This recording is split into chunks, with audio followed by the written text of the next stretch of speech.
أجمعين. السلام عليكم ورحمة الله وبركاته. Alhamdulillah, bersyukur kita kepada Allah Subhanahu wa Ta'ala, karena dengan lipat hidayahnya, dengan kasih sayangnya, sehingga saat ini kita masih diberi ruang oleh Allah Subhanahu wa Ta'ala. Alhamdulillah, kita telah selesai menunaikan waktu subuh berjamaah.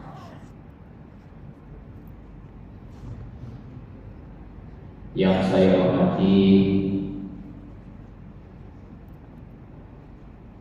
Tuan Nazir Ketabim Masjid,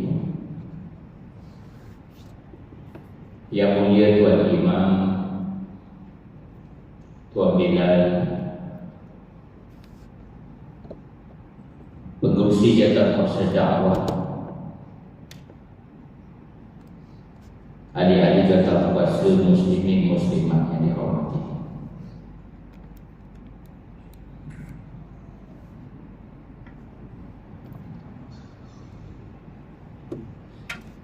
Pada hari ini umat Islam di Gaza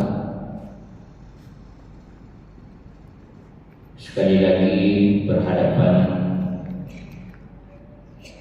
dengan cabaran yang sangat penting, kerana umat Islam sedang berhadapan dengan keganasan tentera Zionis.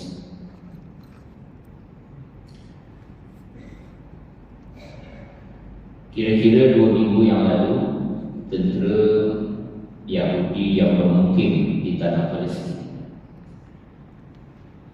mereka telah membuat operasi darat yang terbesar dalam sejarah. Mereka menggunakan kereta tebal dan juga tentera infanteri, dan dilaporkan bahawa Israel telah memanggil 300,000 tenteranya, yang sebahagian besar adalah tentera kerahan. Sebelum itu, Israel telah melancarkan serangan udara di Gaza, dan asasnya Gaza ini sudah hancur seluruhnya. Namun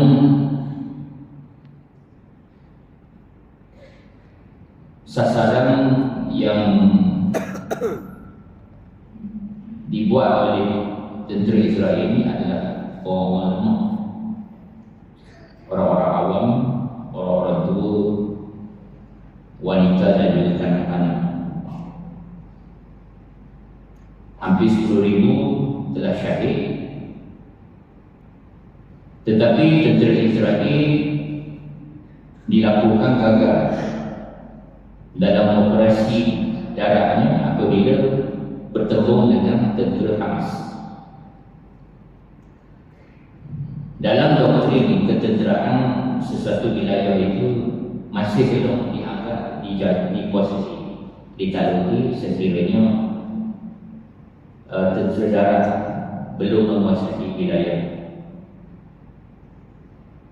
Umpamanya Rusia dengan Ukraine misalnya, pertemuan antara Rusia dengan Ukraine, Rusia belum dianggap dapat menawar ataupun menjajah Ukraine kerana tentera daratnya belum dapat menguasai wilayah Ukraine. Sama juga Israel, dia boleh bom banyak-banyak bom, Gaza ni dia boleh bom kerana mereka memiliki sumber ketenteraan yang tidak terhad, kerana di belakang mereka adanya Amerika dan NATO, sekutu-sekutu barat mereka. Dan kenapakah Israel semakin cemas? Kerana nampaknya tidak mudah untuk mereka berdepan dengan tentera Hamas di operasi darat tersebut. Dan laporan yang kita perolehi daripada sumber di Palestin bahawa ramai tentera Israel telah maut dalam operasi darat. Jurucakap IDF, iaitu ketenteraan Israel, sendiri mengakui bahawa semenjak operasi darat ini lebih 300 tentera telah maut. Ratusan yang lain ditawan di sempadan Gaza. Dan walaupun serangan diperluas, tetapi tidak ada kemajuan. Dan pada 1 November, lebih 10 hari yang lalu, Perdana Menteri Benjamin Netanyahu dalam ucapannya kepada 12 keluarga tentera Zionis yang mati, beliau mengatakan dalam ucapan ini, kami semua bersama anda dalam sangat berduka cita. Kami berada dalam peperangan yang sulit. Ini akan menjadi peperangan yang panjang. Kita mempunyai pencapaian-pencapaian yang penting dalamnya, namun juga kerugian yang menyakitkan. Tentera kita gugur dalam perang yang tidak adil, perang demi rumah kita. Saya berjanji dengan anda warga Israel, kami akan selesaikan perkara ini. Kami akan teruskannya sehingga mencapai kemenangan. Kali ini tentangan yang dihadapi oleh Israel berbeza dalam konflik-konflik yang lepas. Kerana pada kali ini Israel berdepan dengan 3 kuasa yang menentang beliau. Jadi Hamas, pertamanya Hamas ini adalah musuh tetap Israel, satu organisasi yang telah menguasai Gaza sejak tahun 2007. Yang kedua, organisasi yang telah ditubuhkan agak lama, didokong oleh Iran sebenarnya, iaitu Hizbullah. Hizbullah ini dia berpusat di selatan Lebanon, dan Hizbullah ini adalah satu organisasi yang memiliki keupayaan ketenteraan yang lebih kuat daripada Hamas. Kerana menjadi ketakutan kepada Yahudi kerana Hizbullah ini mempunyai keupayaan persenjataan yang kuat. Yang pertama, dia memiliki satu jenis roket yang dipanggil Fateh sebelah, di mana kemampuan roket ini dia boleh memusnahkan sasaran yang lebih pada skala besar, mudah diluncurkan, fleksibel, dan dia boleh pergi pada jarak 100 km dan boleh membawa peledak bom seberat 500 km. Dan yang kedua, Hizbullah mempunyai keupayaan tidak terhad dari segi persenjataan. Satu senjata yang peninggalan Soviet dahulu yang dipanggil SCAD. SCAD ni adalah satu peluru pandu yang dibangunkan semula oleh Hizbullah dengan penajaman penuh Iran. Ia boleh mencapai jarak 700 km. Dan SCAD ni dia boleh membawa bahan peledak kimia, senjata biologi, malah boleh membawa peledak nuklear. Sebab tu Israel dia satu negara yang memperuntukkan bajet pertahanan yang besar. Selain daripada mereka mendapat bantuan Amerika Syarikat, mereka membina satu sistem pertahanan yang dipanggil Iron Dome, sesuatu yang sangat dibanggakan oleh Israel. Kononnya Iron Dome ni, bumi langit Israel ini boleh seolah ada satu gembok yang kawal langit dia, jadi sebarang bom tak masuk. Itu teori teori perang dia. Kerana dia ada roket penangkis. Dan sebab tu Israel ini bersuara. Jadi dia kata dia selamat. Apa pun polisi dia buat, dia selamat. Tetapi nampaknya berbeza tentang pada kali ini. Israel ini dia memiliki taktikal, dia memiliki persenjataan yang sangat canggih. Kalau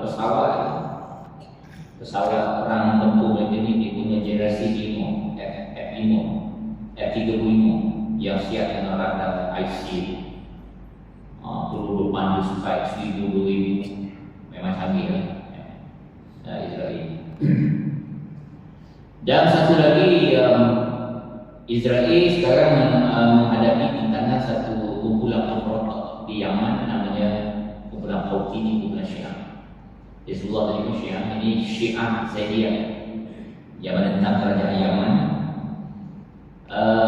Dan Houthi ini juga satu kumpulan yang mempunyai upayaan militeri yang agak luar biasa juga. Dan mereka ini mendapat pendanaan penuh Iran dan telah melancarkan buku berpandunya di Israel. Nampaknya peperangan ini dah meluas dan menyebabkan Israel menghantar pasukan tentera lautnya di Laut Merah, menimbulkan tidak senang Arab Saudi. Dan pada kali ini tuan-tuan, Hamas ni nampaknya agak maju. Kerana Hamas ni apa sebenarnya? Hamas ni adalah satu gerakan Islam, Harakat Al-Muqawamah Al-Islamiyah. Hamas ini telah memulakan perang pada 7 Oktober 2023. Yang bulan 7 Oktober, apabila Hamas melancarkan 2,000 roket dan menjadi detik baru konflik yang bertambah meluas. Dan Hamas ini dia memiliki satu pasukan ketenteraan dia yang dipanggil Brigade Al-Qassam. Dan dulu Hamas ni dia ditubuhkan 87 baru lagi oleh almarhum Syekh Yasin. Dan Hamas mulai 2001 dia telah membangunkan satu roket yang dipanggil Roket Al-Qassam. Tapi masa itu Israel ini dia pandang rendah pada Hamas. Bila Hamas lancarkan roket Al-Qassam ni, masa itu roket ni dia Israel kata mercung dia. Ini sekadar mercung saja yang masuk ke Israel ini. Sebab Al-Qassam ni dia hanya boleh melangkau 3 km dan sasarannya tidak tepat. Jadi kalau Hamas lancar roket ni, dia sekadar tembak dia tak kena sasaran. Jadi Yahudi kata itu mercung je dia. Begitu. Tetapi nampaknya Hamas telah semakin meningkat kemampuan mereka. Sekarang mereka memiliki roket Al-Qassam yang lebih maju. Kalau dulu hanya 3 km, sekarang Hamas telah mengembangkan Al-Qassam sudah mencapai 17 km. Sekarang dia sudah capai 17 km dan arah ataupun sasarannya lebih tepat. Kalau dia tembak sasaran tu dia kenalah tepat. Kalau dulu dia agak melencong. Hamas juga memiliki roket J-80 dan J-90 yang menjangkau 80 km dan yang terbaru agak mengejutkan juga. Menurut sumber-sumber penganalisis ketenteraan di barat, kerana Hamas telah menghasilkan satu roket generasi baru namanya Ayash. Roket Ayash ni dia boleh menjangkau 250 meter. Jadi nampaknya Hamas ni dia sudah bersedia. Kali ini konflik yang berlaku ni mereka bersedia dan barat mengesyaki Iran yang mendanai. Tapi dinafikan oleh Hamas. Saya kalau tanya saya siapa yang mendanai Hamas, saya percaya ada negara Arab ataupun mana-mana yang bukan semestinya Iran, ada pihak lain. Jadi tuan-tuan, saya berceramah di beberapa tempat, banyak tempat saya ceramah ini. Ada juga pandangan daripada jemaah dan dia minta saya komen pandangan mereka ini, iaitu mereka tak setuju dengan Hamas. Mereka kata Hamas memulakan perang dan yang menderita Gaza, rakyat Gaza. Jadi dia minta komen. Saya kata begini, ini pandangan saya, ini kawan tak setuju. Dari pandangan saya, Hamas ni kita mesti sokong Hamas. Sebab Hamas ini dia berjuang menentang Israel itu. Dia adalah sejarah dari segi sejarah dan wahyu Allah. Hamas selari dengan sejarah dan wahyu Allah. Dan pada masa yang sama, Hamas juga bertindak di atas provokasi dan juga tindak tanduk Israel itu sendiri. Soalnya kenapakah Hamas ditubuhkan? Hamas ditubuhkan lewat tahun 87. Sebelum adanya Hamas yang ditubuhkan oleh Al-Marhum Syekh Yasin. Masa itu yang satu-satunya pertubuhan yang memperjuangkan hak Palestin adalah PLO, masa itu Pertubuhan Kebebasan Palestin yang dilatari oleh Fatah, yang kumpulan Fatah. Dan tuan-tuan mesti ingat Allah yarham Yasir Arafat. Jadi Yasir Arafat ni seorang yang dominan dulu dalam perjuangan Palestin. Tetapi ada sesuatu yang berlaku pada tahun 93. 93 akibat konflik berpanjangan antara Palestin dan juga Israel ini menyebabkan musuh-musuh barat termasuk juga negara-negara Arab telah membuat inisiatif supaya perdamaian dapat dibuat antara Palestin dan juga Israel. Saya masih ingat tahun 93 tu saya jadi mahasiswa universiti. Pesara saya disebut tu ditanya raja, macam mana solusi dua negara? Rupa baru saya ingat tahun 93 ni. Apa yang berlaku dalam tahun 93 tu? Presiden Amerika masa tu William Jefferson Clinton, masa itu dia telah menganjurkan, dia berjaya membawa Pertubuhan Kebebasan Palestin bersama Israel ini duduk semeja untuk mencari jalan penyelesaian. Maka hasilnya masa itu Shimon Peres, Perdana Menteri Israel Shimon Peres dan juga Yasir Arafat menandatangani satu perjanjian yang disebut Perjanjian Oslo, ditandatangani di Washington. Kemudian tahun 1995 sekali lagi ditandatangani Oslo. Kali ini ditandatangani di Mesir. Jadi apa akibat daripada perjanjian Oslo satu itu? PLO telah mengira Israel, negara Israel mengesahkan penjajahan Israel ke atas bumi Palestin.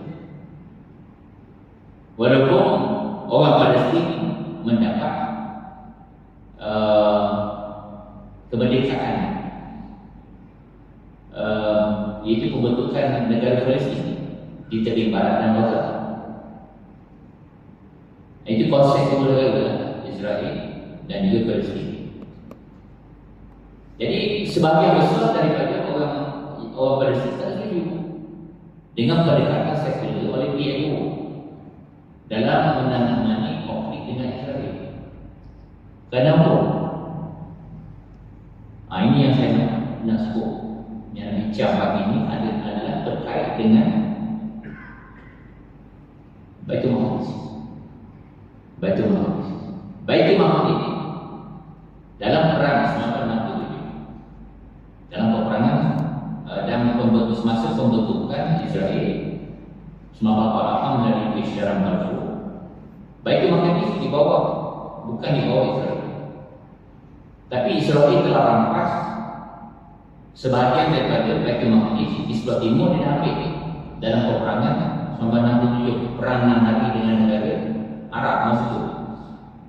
Dan Israel merampas wilayah-wilayah di selatan Lebanon, Bukit Golan, di Syria, diambil juga wilayah di Jordan. Dan sudah pasti mereka mengambil lebih banyak tanah Palestin. Masa tahun 48 itu Israel kecil je masa itu, tapi dia bertambah besar. Dan walaupun Baitul Maqdis dimiliki Palestin, tetapi mereka telah menguasai separuh. Maksudnya pendudukan secara haram Israel menduduki Baitul Maqdis itu. Dan mereka nak juga Baitul Maqdis. Macam mana sekalipun Israel tetap nak. Walaupun perjanjian telah ditandatangani 1993 dan 1995 mengesahkan PLO sebagai pihak yang berautoriti di tanah di negara Palestin. Kenapa Israel masih melakukan peluasan kuasa mereka di wilayah Palestin? Kenapa mereka masih rampas tanah Palestin? Itu masalah itu orang Palestin tak puas hati. Sebab Israel ini bukan bangsa yang boleh dipercayai. Walaupun ada perjanjian, tapi mereka tetap mencampur. Tetap mereka nak Al-Aqsa. Saya tegaskan dalam Israel ini nak Al-Aqsa, dia nak Al-Quds sepenuhnya. Jadi walaupun orang kata orang menuduh Hamas yang memulakan perang, tapi tak bukan. Sebab apa Hamas memulakan perang pada 7 Oktober? Banyak orang tak tahu, berita itu tak sampai.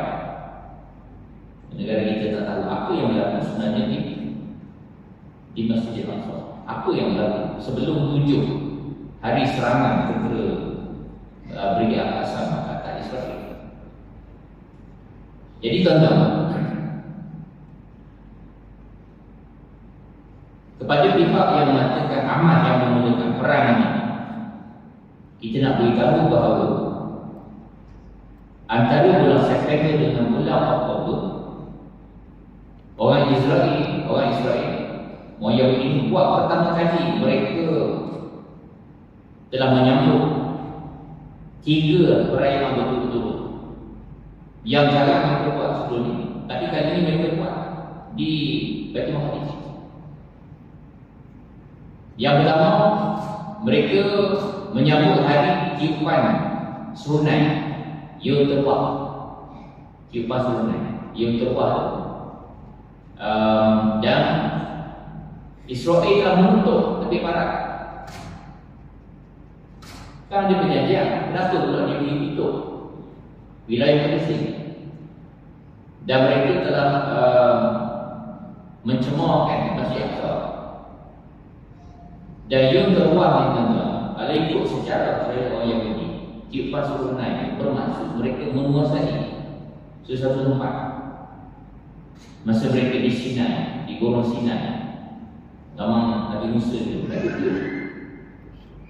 bila mereka masuk satu wilayah, mereka Yom Teruah ini.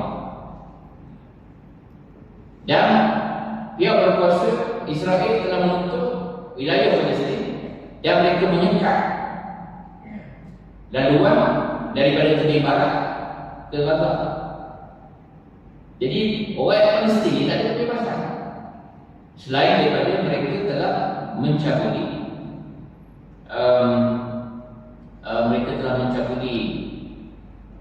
kesucian Masjid Aqsa. Kemudian mereka ada pula sambutan Yom Kippur. Yom Kippur pun disambut masa itu. Yom Kippur dan kemudian satu lagi perayaan yang disebut Simchat Torah.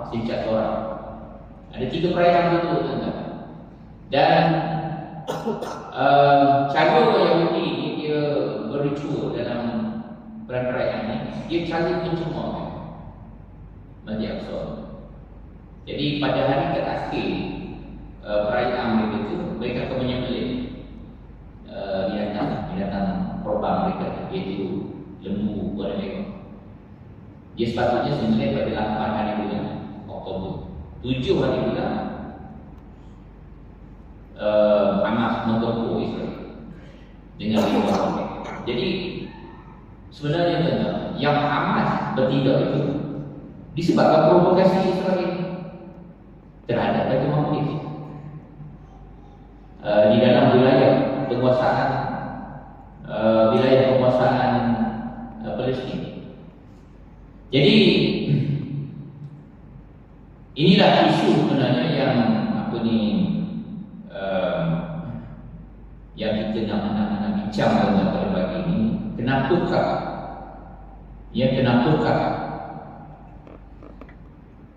Baitul Maqdis ini tetap menjadi sebab kepada konflik antara Palestin dan juga orang-orang Yahudi. Yang berlaku, krisis yang berlaku ini di Gaza. Kenapa berlaku di Gaza? Sebab Hamas menguasai Gaza. Ada orang kata kerana tindakan Hamas, rakyat menderita. Adakah ini kali pertama rakyat Gaza telah menghadapi konflik ini? Itu persoalan dia. Banyak kali yang sebenarnya berlaku konflik antara Gaza dengan Israel dan Hamas, tetapi rakyat Gaza tetap memilih Hamas. Itu isu dia. Jadi tuan-tuan,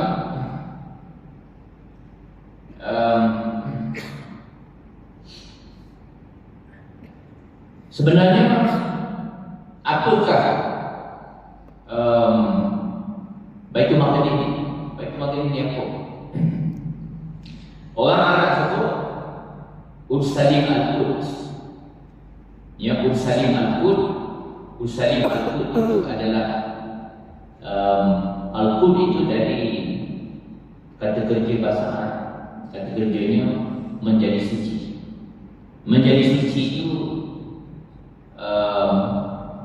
maksudnya dilarang daripada mencemooh tanah suci. Jadi Al-Quds itu adalah tanah suci. Nama lama itu Yerusalem. Disebut Yerusalem. Jadi Yerusalem ini daripada perkataan Shalim. Shalim ini maksudnya Tuhan. Shalim itu maksudnya Tuhan. Orang-orang Arab yang mula-mula ke negeri Palestin ini.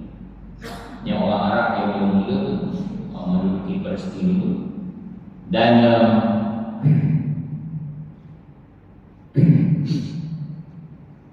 kalau dalam kita lihat dalam sumber Mesir, dia ada perkataan Shalim itu maksudnya merujuk kepada Tuhan. Tuhan orang-orang Yahudi dahulu yang mula-mula menduduki tanah Palestin. Jadi tuan-tuan, saya cari nota saja di sini sebelum.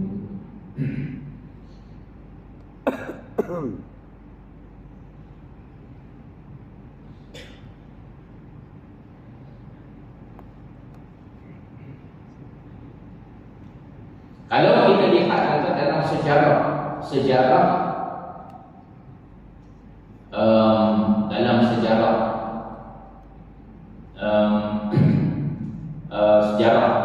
Ursalim Al-Quds ini, dia ada satu kota yang sangat direbut oleh kuasa-kuasa yang ada pada masa itu. Kuasa-kuasa civilization yang pernah wujud dalam sejarah Al-Quds ini. Berapa kali Al-Quds ini telah diserang? 52 kali dalam sejarah. Al-Quds diserang oleh kuasa-kuasa yang baru pada masa itu. 23 kali Al-Quds dikepung. Kalau dulu dikepung ni bukan Bukan sehari, bukan 2 hari, kadang-kadang memakan setahun. Ya, kota Al-Qud ini dikepung oleh kuasa-kuasa yang berbeda. Dan sebanyak 44 kali 44 kali kota Al-Qud ini telah berpindah kuasa antara satu kuasa. Jadi tuan-tuan bayangkanlah betapa Al-Qud ini sentiasa menjadi rebutan oleh semua sivilisasi yang wujud pada masa itu. Jadi kenapakah Al-Qud ini penting kepada orang Islam? Kenapa orang Islam penting Al-Qud? Kerana Al-Qud ini adalah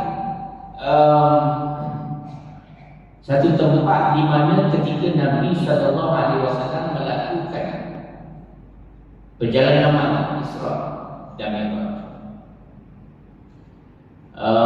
daripada Mekah, daripada Masjidil Haram ke Masjidil Aqsa. Jadi Rasulullah Allah perjalankan Nabi daripada Masjidil Aqsa itulah, daripada Masjidil Aqsa itu Nabi di atas satu batu yang hari ini dibina satu komplek yang dipanggil Kubah Syafrah itu, the Dome of the Rock itu, Rasulullah naik ke langit. Ya, Rasulullah naik ke langit sehingga ke Sidratul Muntaha. Dan Al-Qud ini adalah kiblat umat Islam sehinggalah 17 bulan selepas Rasulullah melakukan hijrah dari Mekah ke Madinah. Dari Mekah ke Madinah Rasulullah hijrah, Allah telah pindahkan kiblat itu daripada Masjidil Aqsa ke Masjidil Haram. Jadi tuan-tuan, Al-Qud ini, pentingnya Al-Qud ini adalah kerana di sinilah adanya satu tapak yang direbut oleh orang Islam, orang Yahudi dan juga orang Kristian.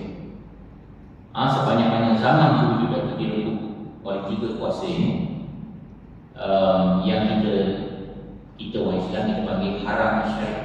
Yang Haram Asyari itu lebih kurang dia satu kompleks yang bertembok, satu kompleks suci yang bertembok tingginya 740 meter. Sesiapa yang pernah pergi Palestin itu dia akan dapat gambaran kompleks Haram Asyari yang dia panggil Haram Asyari. Di atas itu ada 2 bangunan utama. Yang pertama Masjidil Aqsa, Masjid Aqsa, yang hari ini saya diberitahu oleh sahabat saya di Palestin,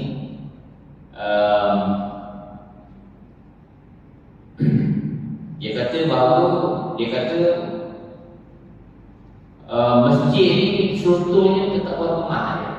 Masjid ini dia dah agak lama dan lantai dia pun tetap berapa kemasangan. Sebab tu dia kata pada hari ini orang Yahudi telah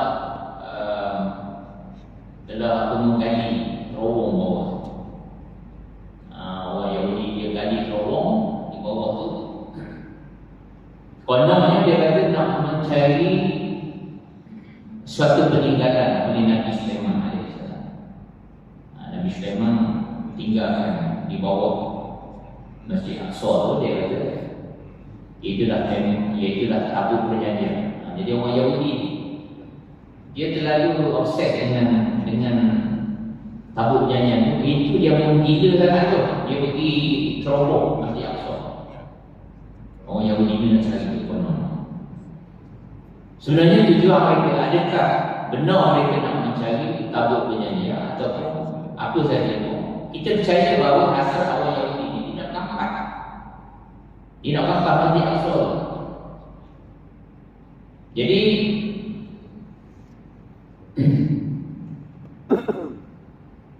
hari ini provokasi yang orang Yahudi buat tadi adalah tidak semata-mata melainkan mereka nak merampas. Kalau tidak, kenapa mereka menyampuk bulan mereka menyampuk perayaan tu, meniup serunai, maknanya nak menguasai Masjid Aqsa.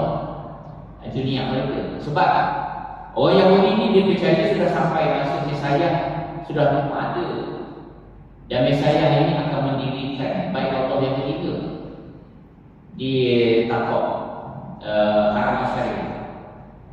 Kemudian tuan-tuan ada satu lagi bangunan yang disebut Kubah Syafrah, yang saya sebut tadi, yang Nabi SAW suatu melakukan Isra dan Mi'raj itu, daripada itu Nabi naik ke langit. Jadi soalannya, yang mana satu Masjid Aqsa?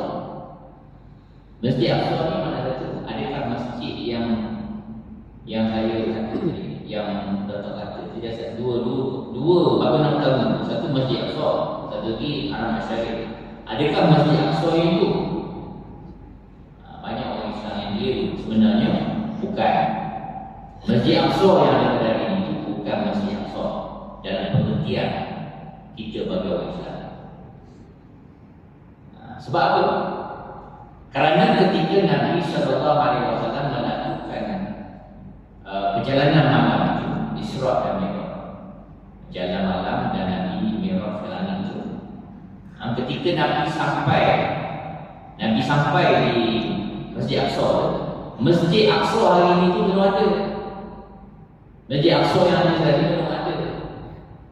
Sebab Masjid Aqsa yang ada sekarang ini hanya dibina oleh Sayyidina Umar dalam pemerintahan Khulafaur Rasyidin. Setelah Rasulullah wafat, Sayyidina Abu Bakar yang jadi khalifah. Sayyidina Abu Bakar tak kuat. Kemudian datang Sayyidina Umar, ganti Sayyidina Umar. Masa itu umat Islam, tentera Islam telah membebaskan Al-Quds pada masa itu. Jadi Sayyidina Abu Bakar pergi, dan Sayyidina Abu Bakar menginisiatif membina Masjid Aqsa yang ada sekarang. Itu pun tak siap. Hanya disambung selepas wafatnya Sayyidina Umar, naik pula Sayyidina Uthman. Sayyidina Uthman tak buat. Wafat Sayyidina Uthman, Sayyidina Ali tak buat. Wafat Sayyidina Ali, naik Muawiyah bin Abi Sufyan, dan Muawiyah yang bina kerajaan Bani Umayyah. Muawiyah yang tak buat. Hanyalah sampai kepada seorang khalifah yang bernama Abdul Malik. Khalifah Abdul Malik ini dia sambung kerja itu.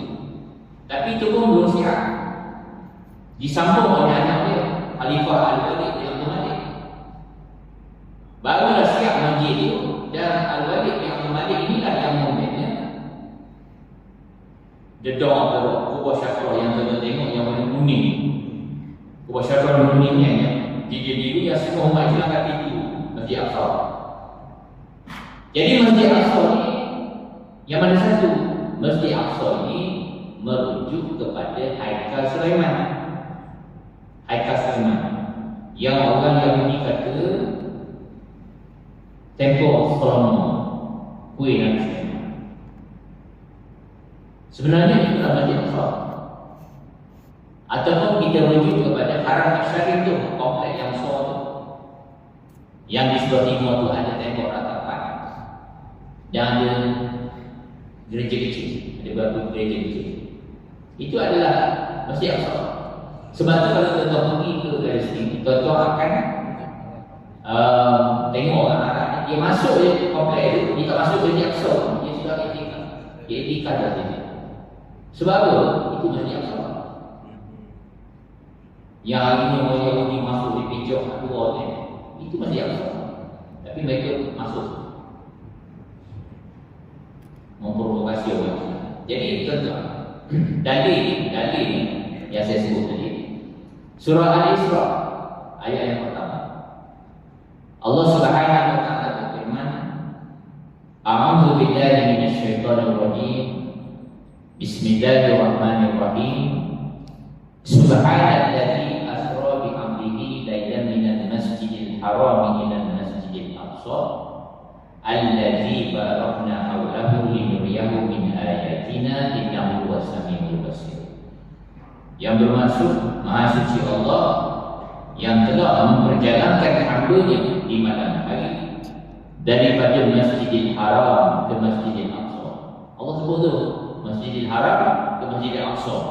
Sedangkan Masjidil Aqsa belum ada. Masjidil Aqsa hari ni kita faham tu. Kubah Syafrah lagi tak ada. Masa Nabi datang tu ada batu je yang Nabi naik atas tu. Jadi Masjid Aqsa yang Allah sebut dalam ayat ni rumah ibadah Nabi Sulaiman. Sebab tu tuan-tuan, hari ni orang-orang Yahudi dia claim bahawa Al-Quds dia punya. Al-Quds tu dia kata Masjid Aqsa dia yang punya. Sebab yang bina Masjid Aqsa ini adalah orang Yahudi. Orang Yahudi yang buat. Siapa orang Yahudi? Nabi Daud.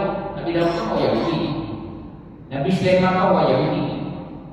Jadi mereka kata yang bina baik Allah ini adalah Raja kami, King David dan King Solomon. Itu klaim orang Yahudi. Tapi adakah klaim mereka itu betul?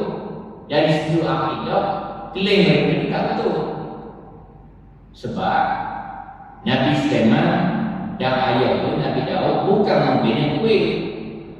Atau dalam pemahaman mitologi dia, orang Yahudi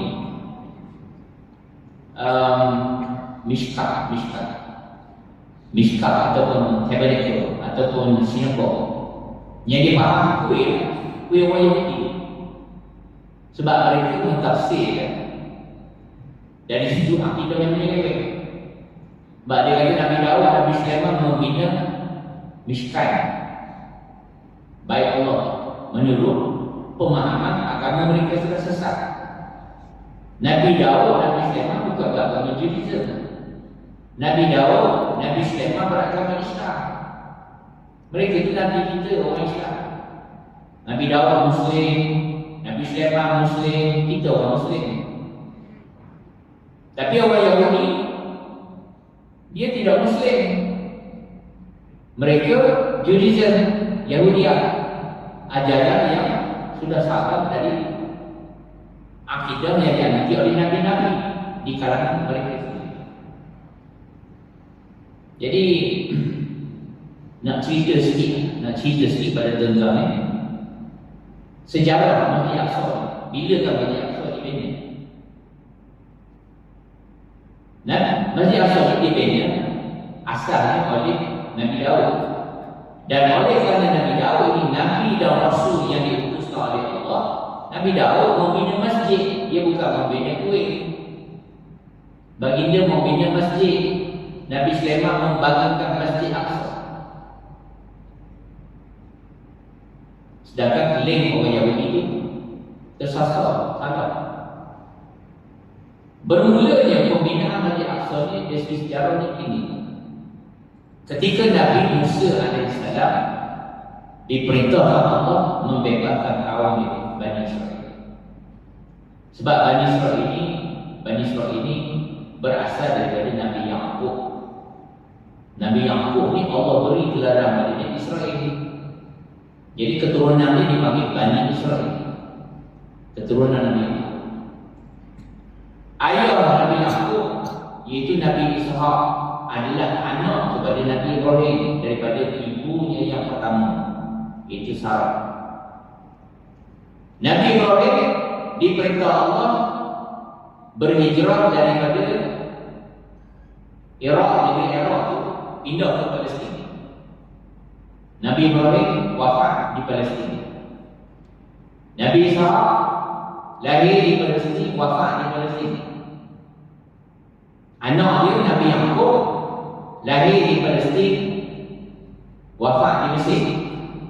Sebab Nabi Yusuf, salah seorang anak Nabi Yaqub, dia jadi orang besar di Mesir dan dia telah bawa dia bawa ayah dia ini dan juga sebelah adik-beradik dia yang kemudian dikenali sebagai asalnya suku-suku Yahudi ini, 12 suku Yahudi termasuk Nabi Yusuf, pergi ke Mesir dan mereka telah bermukim di Mesir selama 430 tahun.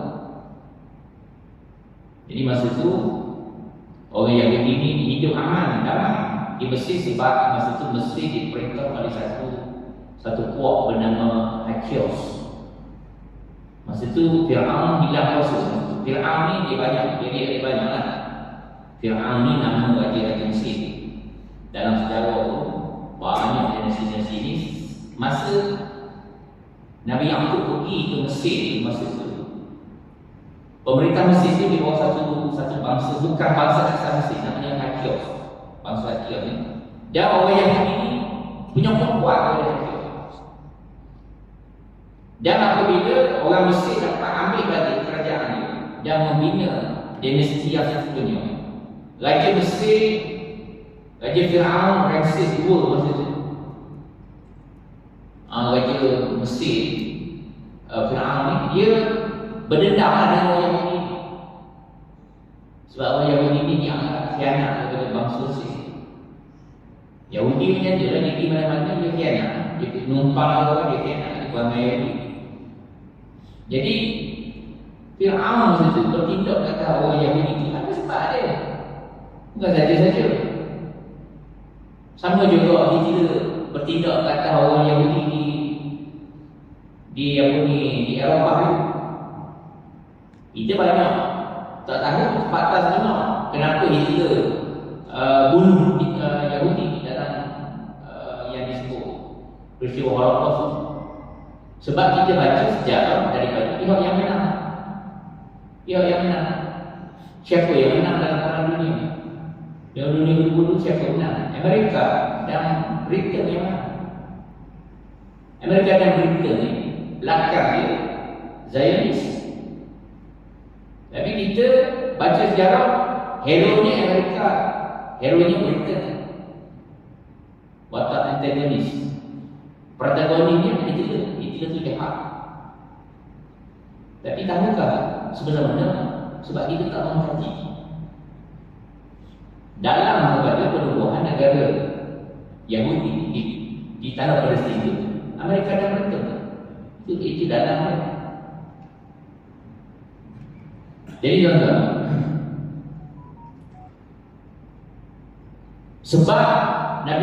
sebab orang Yahudi diseksa oleh Ramses Fir'aun kerana sikap mereka tidak setia kepada orang Muslim. Dan Allah utuskan Nabi Musa menyelamatkan bangsa dia masa itu. Menyelamatkan bangsa dia. Dan Nabi Musa keluar dari mereka, berlaku peristiwa mukjizat, keluar dari mereka itu. Lalu Nabi Musa bimbing kaum ini pergi ke Sinai, dan di situ Allah merintah Nabi Musa pergi ke Gunung Sinai. Ada Allah nak dialog dengan Nabi Musa, nak cakap dengan Nabi Musa. Istimewa Nabi Musa ni dia boleh cakap direct dengan Allah. Dan ringkas cerita, Nabi Musa sedang memimpin satu bangsa yang lalu, satu bangsa yang banyak kerenah, satu bangsa yang suka membuat kerosakan. Dan tuan-tuan tahu Nabi Musa selepas pergi ke Gunung Sinai itu puasa 30 hari, kemudian kena tambah 10 hari. Akibat tambah 10 hari itu orang Yahudi balik menyembah patung anak lembu. Itu satu hal. Kemudian Allah perintah Nabi Musa bawa kaum yang bermasalah untuk masuk ke Palestin. Kerana Allah nak janji Allah terhadap masa Yahudi bagi keturunan Nabi Ibrahim untuk beri tanah Palestin itu sampai masuk. Tapi orang Yahudi tak mahu masuk ke Palestin, mereka pengecut. Allah nak gantikan orang Arab Palestin di tanah Palestin itu dengan orang Yahudi.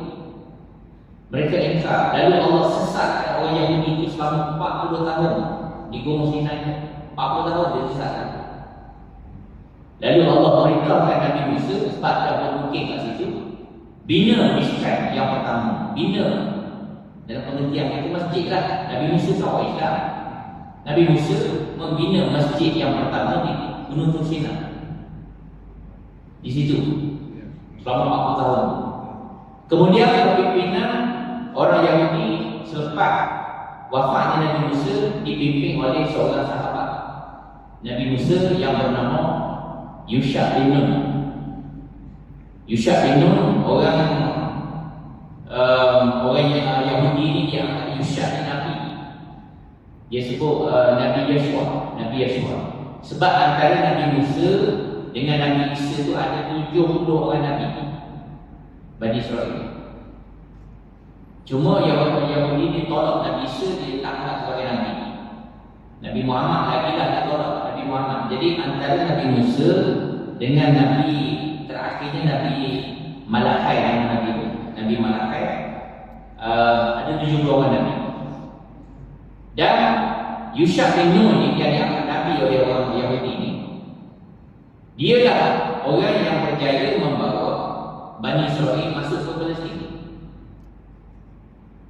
Jadi sebelum Yusha bin Nun bawa orang Yahudi ni menyeberang Sungai Yordan, dia mengambil tempoh masa juga sebelum dapat masuk Palestin. Dia bina Mishkah Allah dulu di satu tempat namanya Sitin.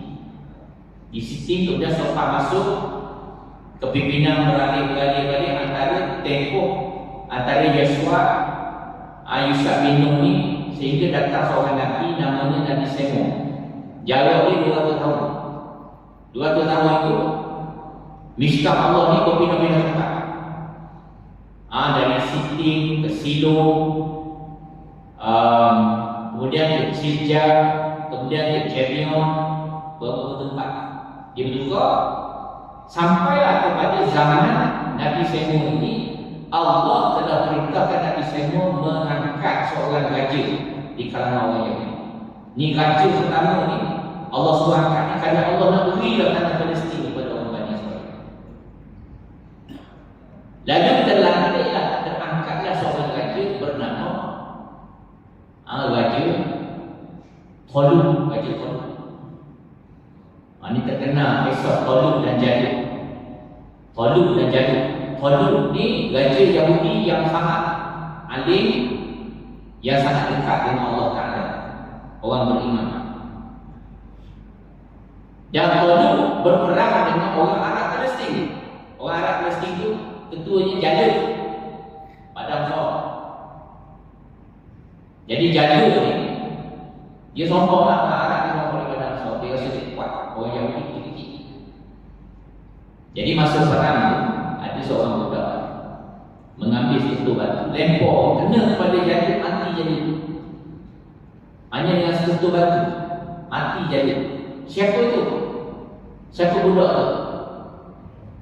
Nabi Daud alaihissalam. Jadi Nabi Daud ni kemudian menggantikan Talut, dia jadi raja.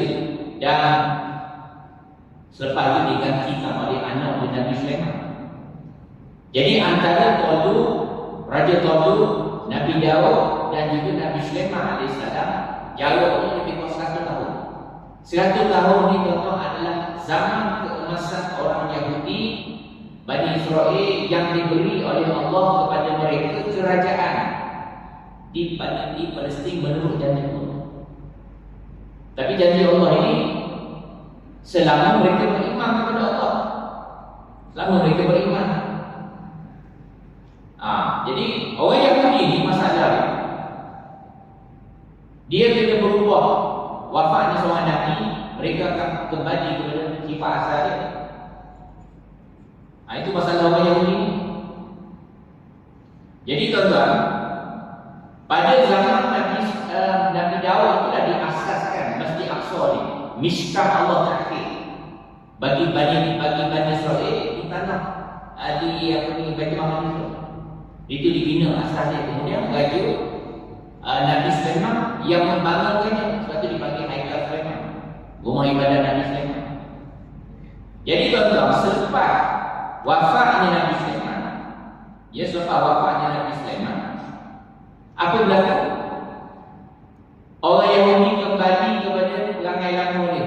Dia kembali menjadi bangsa yang membuat kerosakan. Sebab itu, apakah kerosakan orang Yahudi buat? Macam-macam kerosakan yang dia buat. Apa yang dia buat? Dia buat bid'ah, dia meninggalkan ajaran Taurat Nabi Musa, dia ubah suai ajaran Nabi Musa, dia menjadikan Masjid Aqsa tempat mereka mencari keuntungan, mereka melakukan penindasan, mereka lakukan rasuah, macam-macam orang Yahudi buat. Mereka membunuh nabi-nabi yang Allah utuskan seterusnya. Nabi-nabi waktu ikut perangai yang tak ikut, hendak dia dibunuh. Banyak lagi nabi-nabi selepas Nabi Sulaiman ni, banyak lagi nabi-nabi orang Yahudi. Antara Nabi Isaiah, Nabi Jeremiah. Nabi Jeremiah antara nabi yang kuat cabaran dia. Nabi Jeremiah ni, ketika Allah utuskan mereka ni, Bani Israel ini, dia berada menyembah satu berhala namanya berhala Baal.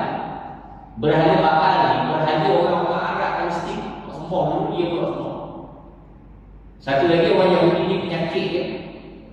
Ni saya kata dia membuat kerosakan bumi ni, dia menyembah satu ajaran orang-orang Babylon, iaitu menyembah satu pohon, iaitu pohon konifer. Pohon konifer ni, menyembah pohon konifer ni yang dianggap dalam pohon tu ada roh Marat. Marat ni cucu Nabi Nuh yang murtad. Yang isteri dia namanya Syekh ahli sihir, yang mengajarkan ajaran mengangkat pohon kayak konifer ni. Jadi kalau tengok ada restoran tepi jalan atau kopi sedap tu, ada gambar orang-orang tu, itulah isteri kepada Marat. Yang Marat tu rohnya dianggap berada menjema dalam pohon konifer. Daripada pohon konifer inilah menjadinya amalan Christmas. Christmas dalam agama Kristian itu dicedok daripada amalan paganism Babylon. Jadi disambut Christmas dengan pohon konifer itu sebenarnya adalah ajaran orang Babylon, bukan ajaran Kristian. Jadi benda-benda lagi isu, tapi pohon itu dimuliakan. Masalahnya ada semua umat Islam pun tak faham bawa masuk pohon itu dalam rumah. Sedangkan dalam Bible menyebut, dalam Bible sebut pohon ni berhala. Bible melarang pohon masuk dalam rumah, pohon Christmas. Jadi ada orang Islam sambut Christmas. Sebab apa? Tak faham, tak ada ilmu. Itu masalah dia. Jadi tuan-tuan, orang Yahudi yang mungkin mereka dah bersyarakat, Allah hukumlah mereka. Hukum mereka ini tuan-tuan lihat dalam surah Al-A'raf. Surah Al-A'raf ayat 166-167 Allah kata, dan apabila tak ada mereka ini, yang Bani Israel ini berlaku sombong terhadap segala apa yang kami perintahkan. Ya, Allah perintahkan dia abaikan, dia langgar perintah Allah, dia lawan syariat Allah. Lalu Allah kata kepada mereka, wahai Yahudi, jadilah kamu kura yang hina. Allah sebut dalam Quran tentang Yahudi ini macam-macam. Kera yang hina, keldai yang bodoh. Keldai yang bodoh ni surah Al-Jumu'ah ayat 5. Keldai bodoh ni maksudnya Yahudi ni. Kenapa Allah kata mereka macam keldai? Sebab mereka ni Allah beri banyak kitab-kitab pada mereka, tapi kitab tu mereka tak guna. Jadilah seperti keldai yang menunjuk kitab-kitab atas belakang tu, tapi keldai tak baca kitab. Samalah Yahudi ni resminya dia tak pernah ikut kitab-kitab yang Allah turunkan pada mereka. Dan jadilah kamu kura yang hina, Allah kata. Dan ingatlah wahai Muhammad, sesungguhnya Allah akan mendatangkan orang-orang yang akan menimpakan azab yang seburuk-buruk kepada mereka sehingga hari kiamat. Jadi apa yang berlaku tentang selepas Nabi Sulaiman wafat itu, kerajaan Israel pecah belah. Mereka buat kerosakan, sembah berhala, sembah pohon konifer, macam-macam yang buat, bid'ah. Lalu orang pertama yang Allah datangkan untuk menghancurkan orang-orang mengumpul orang Israel ini semua, Raja Babylon, Nebukadnezar. Apa yang Nebukadnezar buat? Nebukadnezar datang, serang Palestin, musnahkan Masjid Aqsa.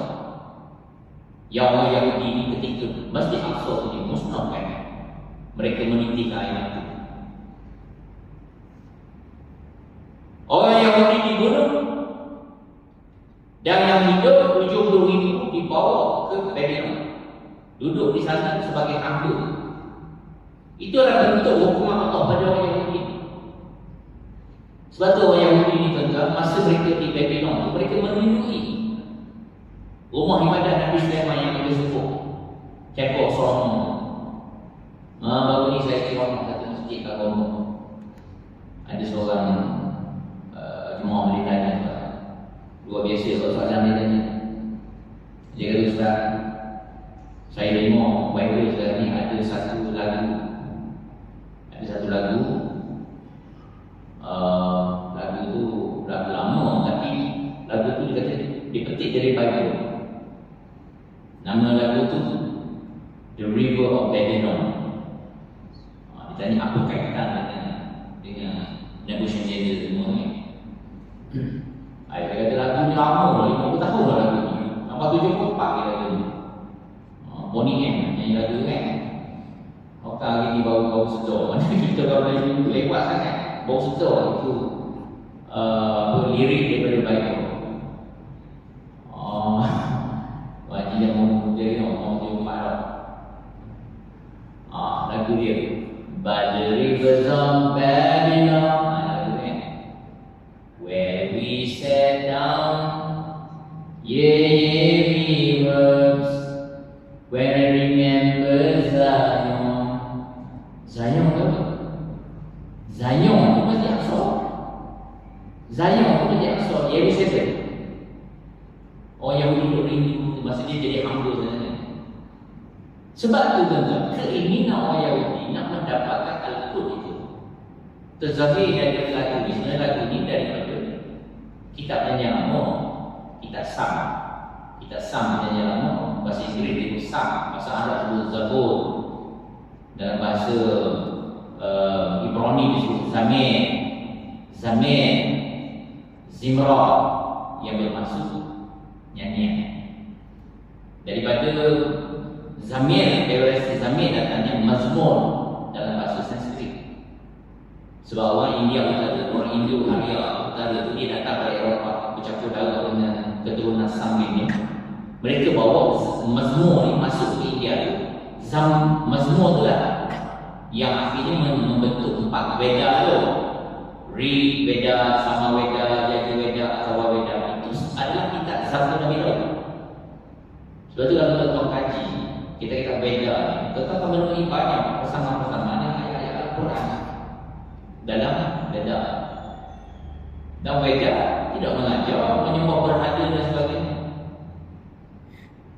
Akidah dan agama Sanatara Dharma atau yang tuan-tuan Hindu itu bukan ajaran Veda, itu ajaran pendeta-pendeta berasaskan kitab Ramana, banyak kitab lagi, Ramana, kitab Upanishad, Kawacita dan sebagainya. Bukan Veda melarang menyembah, mengadakan perkara bentuk-bentuk arca, atung, gambar dan disebut Natasha Pratima Asti.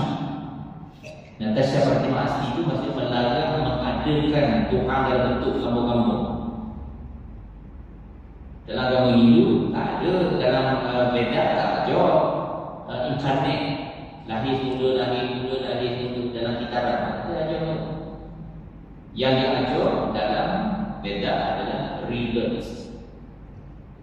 Rebirth ni maksudnya mati dan dibangkitkan, bukan inkarnate. Jadi di India ni masih ada kumpulan yang mengikuti Veda Suna yang disebut Vedantis, mengikut Veda Suna. Akhir cerita. Selepas Nebuchadnezzar, Allah datangkan bangsa, macam-macam bangsa ni. Bangsa yang datang menyerang. Kemudian datang Rom. Orang Rom memusnahkan Masjid Aqsa yang dulu. Selepas Rom musnah lagi, tak ada lagi Masjid Aqsa dibina. Sebab tu Yahudi lagi dia nak bina Masjid Aqsa yang ketiga, yang disebut Bait Allah yang ketiga. Pada fahaman dia lah, hari ni dia nak bina tu yang dia tiup perayaan sebelum Hamas sekarang. Dan dia ingat bahawa dalam hadis Nabi sallallahu alaihi wasallam itu sudah konflik di Israel ini, di Gaza, Palestin. Kita percaya kepada ayat-ayat Allah. Tuan-tuan boleh baca surah Al-Isra ayat 5, ayat 4, ayat 5, ayat 6, ayat 7. Tuan-tuan baca apa Allah sebut dalam ayat ini. Dan tuan-tuan baca juga hadis Nabi Hadis riwayat Bukhari Muslim. Nabi kata apa? Nabi kata tidak akan datang kiamat sehingga orang Islam membunuh orang Yahudi ini di satu tempat ramai-ramai. Ini Holocaust, genocide terakhir sebelum kiamat. Sehingga apabila Yahudi ini bersembunyi di balik pokok, di balik batu-batu dan pohon-pohon itu akan memberitahu wahai orang Islam, di sini ada Yahudi, bunuh mereka. Kecuali satu pohon. Satu pohon ni ada orang Yahudi balik sembunyi, dia senyum. Sebab apa? Disokong Israel menurut hadis Nabi. Ini hadis betul, cuma tuan-tuan jangan faham hadis ni secara literal. Ia mungkin metafora. Sebab tu yang boleh mentafsirkan hadis ini adalah ulama. Kita orang biasa jangan tafsir.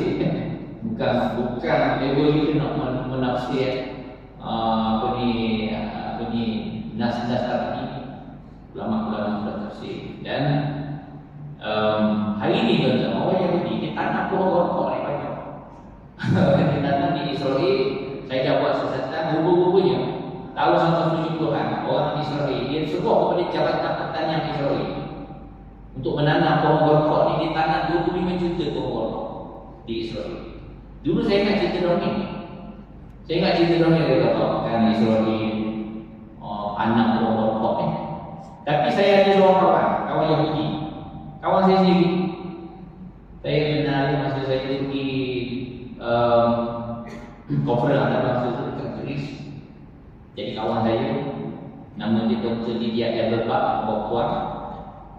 Dan saya tanya dia, saya kata betul ke orang Israel ini tanam pohon rokok? Dia kata betul. Anak pun dia kata kenapa orang Israel tanam pohon rokok? Dia kata pohon rokok ni bukan hanya ditanam di Israel. Dia kata di mana-mana tempat orang yang bermukim. Kalau Australia lah ditanam di situ. Amerika ditanam juga situ. Pohon ni spesies berduri. Kalau kat Australia, burung-burung Australia lagi lagi subur tanam tu. Amerika Syarikat pun sama. Saya kata mana tempat kami bermukim kami tanam. Saya kata saya jodoh lagi. Kenapa orang tanam pohon ni? Kami percaya kepada hadis Muhammad. Saya percaya pada hadis Muhammad. Apa maksud saya? Kami mengenali Nabi Muhammad lebih awal daripada orang Arab ni.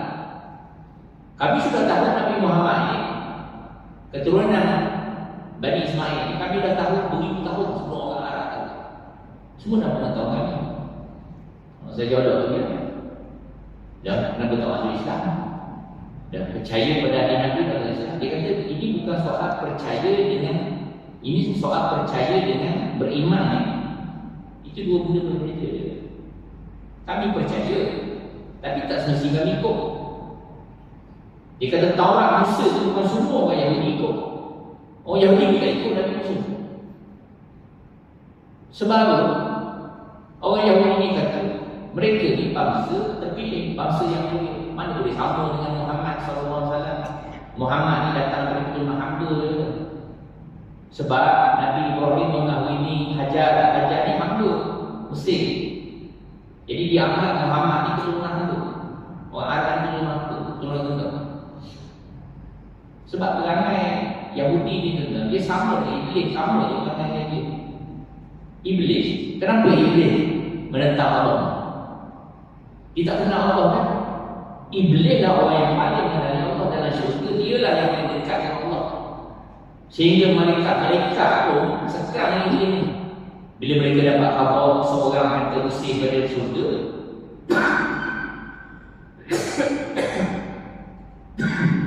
bila mereka tahu mereka ada salah seorang kata terusir, bimbang mereka pergi jumpa Iblis.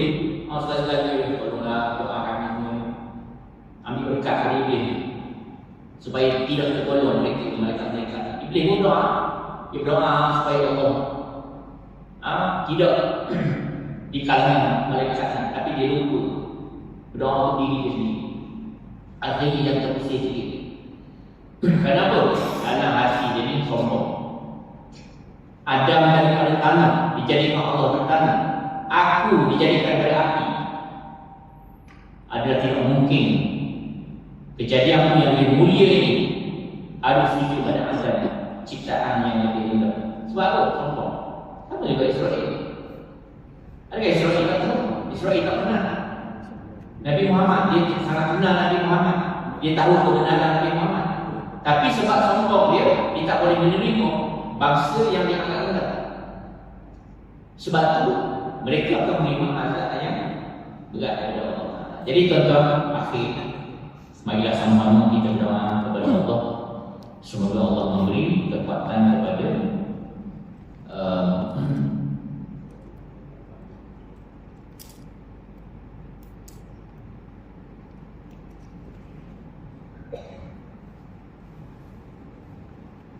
benarkah ada beberapa negara Islam terlibat dalam memindahkan penduduk? Dulu Gaza, West Bank, bukan pengen Sinai. Ada negara itu terlibat. Dia West Bank ni, dia tepi barat ni jauh dari Gaza. Tepi barat ni yang kita dimaklumkan sekarang ni bila Israel dia menyerang, dia mengepung Gaza ni, penduduk Gaza dia tak boleh duduk dalam zon bom tu. Jadi mereka berada di selatan kan. Jadi rakyat Palestin Gaza ni sekarang ni berada di sempadan Sinai tu.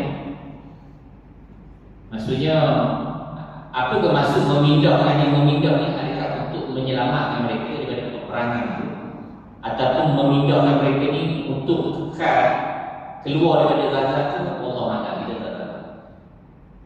Jadi kita dah dapat banyak maklumat. Tapi Israel masa dia mengepung tu, orang akan kaya sini keluar daripada Gaza tu. Sebab kalau dia kena pung, kita selamatkan rakyat. Jadi rakyat ni biasa kalau ada sekarang dia akan lari, dia kena dipindah ke satu tempat. Sekarang ni berada di sini, tapi kita tak tahu macam mana polisi Mesir macam mana. Adakah Mesir boleh menerima? Maksudnya pemindahan itu adalah pemindahan dekat atau pemindahan untuk menyelamatkan daripada peperangan itu, Allah Alam. Jadi adakah negara yang saya tak tahu itu terlibat atau terlibat? Cuma sekarang ni Israel pun ada masalah bila dia nak masuk Gaza, dia nak tawang Gaza, dia nak ambil wilayah, dia dapat tentangan hebat daripada Hamas. Sebab Hamas ni, pejuang Hamas ni dia tegak, dia agak bersedia lagi. Sebab apa? Dia telah bina banyak jaringan terowong ni yang memang dia dah strategi untuk halang Israel ini. Sebab Israel ini taktik dia guna kereta kembar. Kereta kembar ni kelas Abraham ni Amerika ni. Israel ini dipanggil Merkaba jenama. Tapi dia sama dengan Abraham, ada kereta kembar yang paling kukuh dalam dunia. Harga dia dalam 150 juta kereta kembar ni. Tapi Palestin, Hamas ni, dia buat terowong-terowong macam terowong anak ni. Bila mari kereta kembar, dia keluar daripada terowong tu, dia bawa roket Yasin 105 tu, dia tembak. Sekali tembak boleh terbakar tu. Ini hebatnya Hamas ni, dia bangunkan lancar anti kereta kembar Yasin 105 tu. Dia boleh campur secara manual, dia boleh berlari dekat kereta kembar tu, dia bubuh kat situ. Kemudian dia tembak dari jauh, dia mempunyai empat yang besar. Sekarang ni, di media sosial, kita dah tak nampak banyak yang dah dibuang. Kalau tuan-tuan sempat download awal-awal, dia lagi yang akan buang. Sebab kejayaan Hamas ni, dia guna taktik satu tadi, serangan hantar dia. Lepas dia keluar terowong, dia masuk ke terowong. Jadi Israel tak berani masuk ke terowong ni. Kalau tentera tu masuk dalam terowong, mahu dia.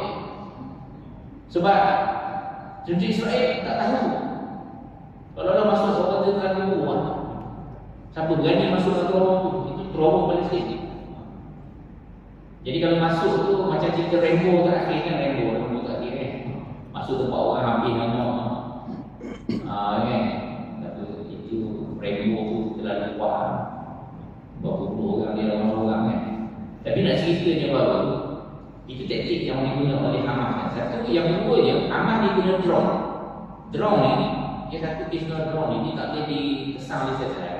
Sehingga kan saya tengok satu video, sebab drone tu dipasang kamera dan dia letak grenade atas drone tu pergi. Infanteri Yahudi ni, infanteri Israel ni, dia dalam bentuk platoon, company, battalion semua kan. Jadi bila dia duduk belakang kat kepala tu, bila drone tu datang kat atas udara atas kepala dia tak sedar. Jadi dia boleh lepas dari grenade tu. Bila jatuh bom tangan tu meletup, nampak orang tentera yang ini cakap mati kan. Dia ada sama-sama. Tapi drone ni untuk perayaan drone ni dia tak ada batas, banyak mana boleh jatuh. Jadi nampaknya strategi Hamas ni memang kesan. Dia lebih kurang macam Vietcong, cerita Vietcong.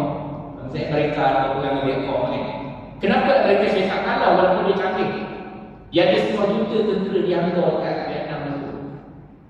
Tapi Vietcong dia guna drone-drone tu macam sarang anak-anak. Walaupun Amerika Syarikat mengepung Hanoi, dia guna pesawat kelas B tu, dia bom tu setiap inci Hanoi tak lepas dari bom.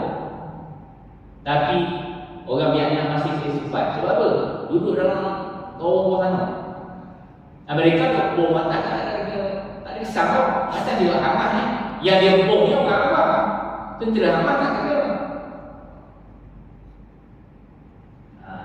Jadi itulah, saya adalah maklumat lanjut tentang penduduk Gaza, West Bank. Gaza ni tak West Bank. Gaza ni dia di laut.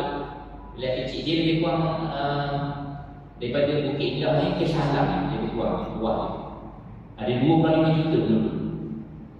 Jadi sekarang ni tempat bila mungkin penduduk dah lagi bodoh lah dia pergi ke Sinai sepadan Mesir tu. Mungkin situ lah maksudnya. Jadi West Bank dia tempat yang jauh, dia Baitul Maqdis tu, di tengah sikit. Ya. Kurangnya tuan-tuan, saya akan menjawab soalan. Segala yang baik datang dari Allah Subhanahu Wa Taala, yang buruk datang dari kelemahan saya sendiri. Saya sudahi dengan wabillahi taufiq wal hidayah. Wassalamualaikum warahmatullahi wabarakatuh. Bismillahirrahmanirrahim. Alhamdulillahirabbil alamin. Wassalatu wassalamu ala asyrafil anbiya'i wal mursalin wa ala alihi wa sahbihi ajma'in. Allahumma inna nas'aluka al-huda wa tuqa wa al-'afwa wal ghina. Rabbana la tuzigh qulubana ba'da idh hadaytana wa hab lana min ladunka rahmatan innaka antal wahhab. Rabbana zalamna anfusana wa in lam taghfir lana wa tarhamna lanakunanna minal khasirin. Rabbana atina fid dunya hasanah wa fil akhirati hasanah wa qina adzabannar. Sallallahu alaihi wasallam Muhammad wa ala alihi wa sahbihi ajma'in. Subhanallahi wa bihamdihi amma yasifun. Wassalamu ala mursalin walhamdulillah.